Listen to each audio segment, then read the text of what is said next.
सो hey guys, आज हम बात करने वाले हैं 2019 में आई एक एक्शन हॉरर थ्रिलर मूवी पर, जिस मूवी का नाम है द फ्यूरीज। ये काफ़ी बेहतरीन मूवी है। इस मूवी की IMDb रेटिंग है 5.4 आउट ऑफ 10। इसे रॉटन टोमेटोज पर मिले हैं 66% और इसकी मेटाक्रिटिक स्कोर है 54%। इस मूवी में हमें ये दिखाया गया है कि कैसे कुछ अमीर ऑफिशियल लोग जो एक सीक्रेट सोसाइटी का हिस्सा होते हैं वो कॉमन लड़कियों को परेशान करते हैं। तो आप लोग इस वीडियो को एंड तक ज़रूर देखना।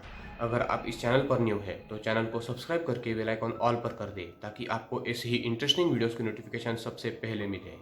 तो वीडियो स्टार्ट करने से पहले एक छोटी सी अनाउंसमेंट थी कि आप लोग अब चैनल की मेंबरशिप ले सकते हो। जो लोग ये मेंबरशिप लेंगे उन्हें कूल बैजेस मिलेंगे, जिन्हें वो लोग लाइव स्ट्रीम में यूज कर सकते हैं।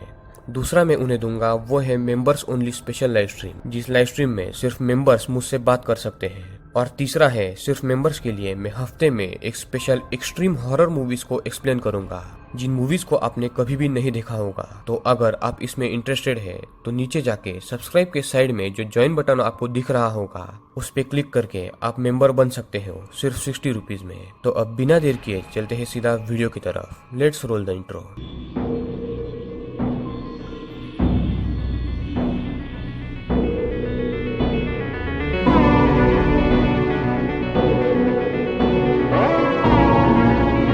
मूवी की शुरुआत में हम एक लड़की को देखते हैं जो एक मास्क्ड मैन से बचकर भाग रही थी।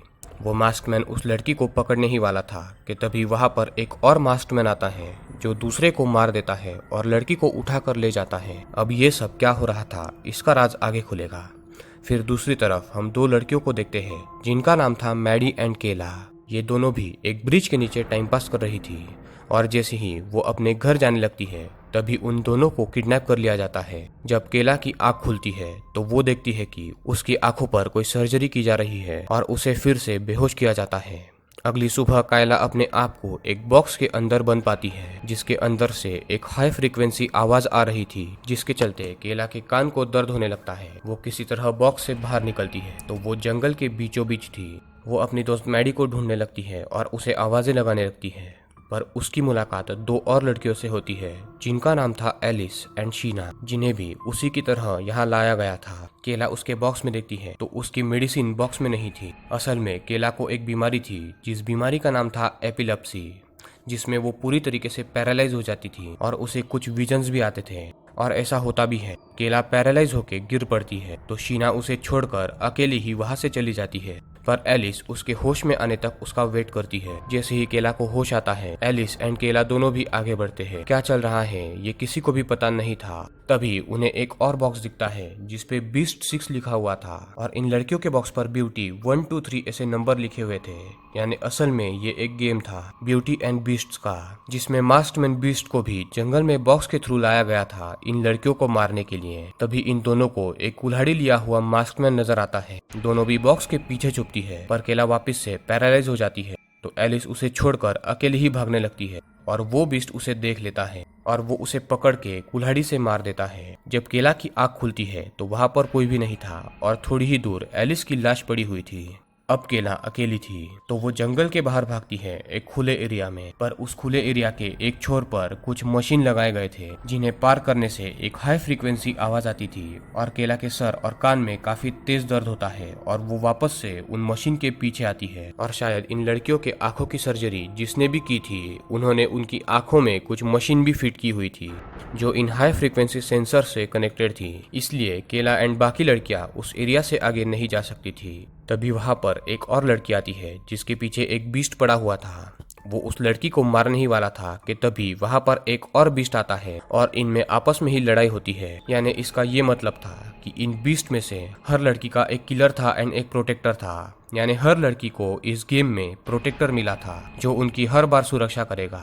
दोनों भी बीस्ट को लड़ता देख केला एंड वो लड़की जंगल में भाग आते हैं और केला उस लड़की को छुपा के मदद ढूंढने के लिए आगे जाती है, पर एक बीस्ट वहां पर आके छुपी हुई उस लड़की को मार देता है। अब 6 बीस्ट एंड 6 लड़कियों में से एक बीस्ट एंड 2 लड़कियां मारी गई थी और टोटल 9 लोग अब भी बाकी थे, 4 लड़कियां और 5 बीस्ट। तभी एक और पिग मास्क वाला बीस्ट कायला पर हमला करता है, पर तभी अचानक से उसका सर फट जाता है, क्योंकि शायद जो पिग मास्क वाला बीस्ट था उसे जिस लड़की को प्रोटेक्ट करना था वो लड़की मारी गई थी, और बीस्ट के आंखों में जो मशीन थी उसके द्वारा वो बर्स्ट हो जाता है, क्योंकि उसे जिसे प्रोटेक्ट करना था वो लड़की तो मरी थी, अब इसका क्या काम।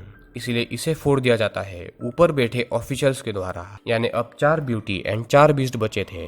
कायला चलते हुए कुछ बंद पड़े हुए घरों में आती है, तभी उसे उसके पीछे कोई महसूस होता है और वो उस पे वार कर देती है, पर असल में वो एक लड़की थी जिसे बीस्ट समझकर कायला मार देती है। तभी शीना जो पहले भाग गई थी वो एक और लड़की रोज के साथ वहां पर आती है। शीना रोज को कायला के हवाले छोड़कर रास्ता ढूंढने के लिए आगे जाती है, पर तभी फिर से कायला पैरालाइज होकर गिर पड़ती है। कुछ देर में वो होश में आती है। रोज एंड कायला दोनों भी एक दूसरे का साथ देने का डिसाइड करते हैं। अब सिर्फ रोज, शीना एंड केला ही बचे थे, और केला ने एक लड़की को एक्सीडेंटली मार दिया था, जिसके कारण उस लड़की का प्रोटेक्टर बीस्ट भी मारा जाता है। यानी 3 बीस्ट एंड 3 ब्यूटीज अब बचे थे, और ये सारी बातें ऊपर बैठे अमीरजादे उसके आंखों में फिट किए हुए मशीन के द्वारा देख रहे थे और सब कुछ रिकॉर्ड भी कर रहे थे। केला उस मरी हुई लड़की के आंखों से मशीन निकालती है और उसे पता चल जाता है कि जब तक उनकी आंखों में ये मशीन है उन्हें रिकॉर्ड किया जा रहा है और ये लोग बाहर नहीं जा सकती। तभी शीना वापस आती है और केला उसे इस मशीन के बारे में सब कुछ बताती है और बोलती है कि बाहर उनके पर्सनल 3 प्रोटेक्टर हैं जो 3 लोग बचे 2 लड़कियों को मार सकते हैं। तो शीना डिसाइड करती है कि वो रोज एंड केला दोनों को भी अगर मार देगी तो 2 बीस्ट अपने आप ही मारे जाएंगे और वो उसके प्रोटेक्टर बीस्ट के साथ बच जाएगी। वो ये सोच ही रही थी कि एक बीस्ट रोज को मारने के लिए वहां पर आता है, पर तीनों भी उस पे वार करके उसे वहां से भगा देती है।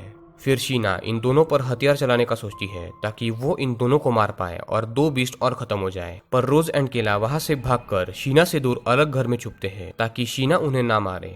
कुछ देर बाद केला एंड रोज एक अलग रास्ते से घर के नीचे से भागने का सोचते हैं, पर रोज का पैर वहां पर फंस जाता है और एक बीस्ट वहां पर आके उसे पकड़ने की कोशिश करता है, बट उस बीस्ट को हथियार से केला मार देती है। यानी यहाँ पर शीना का प्रोटेक्टर अब मर चुका था। तो शीना जब जंगल से जा रही थी तो एक दूसरा बीस्ट उसके सर में कुल्हाड़ी घुसाकर उसे मार देता है। यानी अब सिर्फ 2 बीस्ट एंड 2 ब्यूटीज बचे थे, और जिस बीस्ट ने शीना को मारा था वो केला का प्रोटेक्टर था, पर फिर भी वो उस बीस्ट को मार देती है और उन घरों के पास वाले मैप के जरिए वो गोल्ड माइन के पास जाती है जहाँ उसकी मुलाकात मैडी से होती है। यानी एक और ब्यूटी इनमें शामिल हो गई थी और एक और बीस्ट यानी कि मैडी का प्रोटेक्टर इनमें ऐड हो चुका था। अब 3 ब्यूटी और 2 बीस्ट बचे थे, क्योंकि केला ने अपने प्रोटेक्टर को मार दिया था। अभी भी 5 लोगों का ये गेम बाकी था। तभी मैडी से मिलने के बाद केला पैरालाइज हो जाती है उसकी बीमारी के कारण, और मैडी का प्रोटेक्टर केला को मारने के लिए वहां पर आता है। इसीलिए उसे बचाने के लिए रोज मैडी का गला काट देती है, और मैडी का गला कटते ही उसके प्रोटेक्टर बीस्ट का सर फोड़ दिया जाता है ऊपर बैठे ऑफिशियल्स के द्वारा। अब रोज एंड उसका प्रोटेक्टर ही बचे थे एंड केला अकेली थी। केला होश में आती है और वो मैडी को मरा हुआ देखकर गुस्से में रोज को वहां से जाने बोलती है, और वो अपने दोस्त मैडी को खोकर काफी दुखी थी। वो अकेली फिर से कई घंटे चलकर उस जंगल के बाहर आती है। उसे उन हाई फ्रीक्वेंसी साउंड सिस्टम से बाहर निकलना था, पर उसकी आंखों में जो मशीन थी उसके चलते ये इम्पॉसिबल था। इसीलिए ना चाहते हुए भी केला अपनी उस आंख को चाकू से निकाल देती है, और उन फ्रीक्वेंसी मीटर्स में से वो एक को निकाल कर अपने साथ ले जाती है, क्योंकि उस मीटर पर किसी कंपनी का लोगो था। और केला इस गेम से जिंदा निकल पाती है। आंखों का मशीन निकालते ही ऊपर बैठे अमीर लोगों को ये लगता है कि केला मारी गई होगी, और ये लोग रोज को विनर घोषित करते हैं और उसे अगले राउंड में भेजा जाता है। यानी गाइज रोज जीत कर भी फंस चुकी थी। उसे अगले राउंड में फिर से न्यू ब्यूटीज के साथ यही गेम खेलना था। कुछ दिन बीत जाते हैं और हम एक अमीर आदमी को देखते हैं जो ये सारी रिकॉर्डेड गेम देख रहा था। यानी ये आदमी इस अमीर सीक्रेट सोसाइटी का मेंबर था। तभी कायला उसके घर में आती है और उसने इस आदमी का पता उस फ्रीक्वेंसी मीटर से लगाया था जिसे वो उखाड़ कर ले गई थी, और उस पे इस आदमी के कंपनी का लोगो था। केला उसे बेहोश करके कुर्सी पर बांध कर रखती है और उसके मुंह से इस सीक्रेट अमीर सोसाइटी के बाकी लोगों का पता निकाल लेती है, और फिर उस आदमी को वो मार कर निकल पड़ती है इस सोसाइटी के बाकी लोगों को मारने के लिए। और इसी के साथ ये मूवी यहाँ पर एंड होती है। यानी इस मूवी में हम लोगों ने ये देखा कि कैसे ये सीक्रेट सोसाइटी वाले लोग सिर्फ अपने एंटरटेनमेंट के लिए इतने लोगों को किडनैप करते हैं और ये मौत का खेल खेला जाता है, और सबके आंखों में एक रिकॉर्डर एंड बर्स्ट मशीन लगाया जाता है, और इन सब रिकॉर्डिंग को बेचकर ये सोसाइटी वाले काफी पैसे भी कमाते हैं। और खरीदने वाले भी कुछ ऐसे लोग थे जो दूसरों को मरते हुए देखकर पसंद करते थे, पर दिमाग से खेलने के कारण केला इनमें से बच जाती है और बाहर आते ही उसने एक सोसाइटी मेंबर को मार दिया और वो शायद आगे भी सभी मेंबर्स को मार देगी। और इसी के साथ मूवी यहाँ पर एंड हुई। इस मूवी की कंसेप्ट थोड़ी सी डिफरेंट मुझे लगी, जिसमें हर एक ब्यूटी को एक प्रोटेक्टर दिया गया था जो उन्हें बचाएगा और दूसरों को मारेगा। पर यह भी अरेंजमेंट ऑफिशियल्स ने ये करके रखी थी कि ब्यूटीज को पता ना चले कि कौन किसका प्रोटेक्टर है और वो अपने आप को बचाने के लिए हर प्रोटेक्टर एंड ब्यूटी को मार दे। ओवरऑल ये सारी चीजें रियल लाइफ में बाहर के देशों में होती है या नहीं, इसके बारे में तो हमें नहीं पता, सो इस पे बात ना करे तो ही सही है। बस मूवी में हमें कुछ लोगों की मेंटालिटी दिखाई गई है जो दूसरों के दर्द को एंजॉय करते हैं। सो आपको ये मूवी एक्सप्लेनेशन कैसी लगी आप मुझे कमेंट करके ज़रूर बताएं। तो दोस्तों ये थी द फ्यूरीज मूवी की डिटेल एक्सप्लेनेशन। आई होप कि आपको ये पसंद आई होगी। तो इस वीडियो को लाइक करें एंड चैनल को सब्सक्राइब करके बेल आइकॉन ऑल पर कर दें ताकि आपको ऐसे ही वीडियोस की नोटिफिकेशन सबसे पहले मिले। तो दोस्तों मिलते हैं अगली वीडियो में।